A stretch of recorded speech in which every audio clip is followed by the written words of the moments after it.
The London Underground, Piccadilly Circus Underground.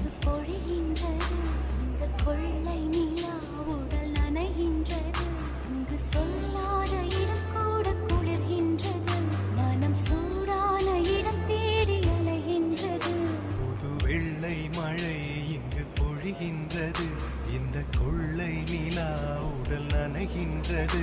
இங்கு சொல்லாத இடம் கூட குளிர்கின்றது, மனம் சூடான இடம் தேடி அலைகின்றது.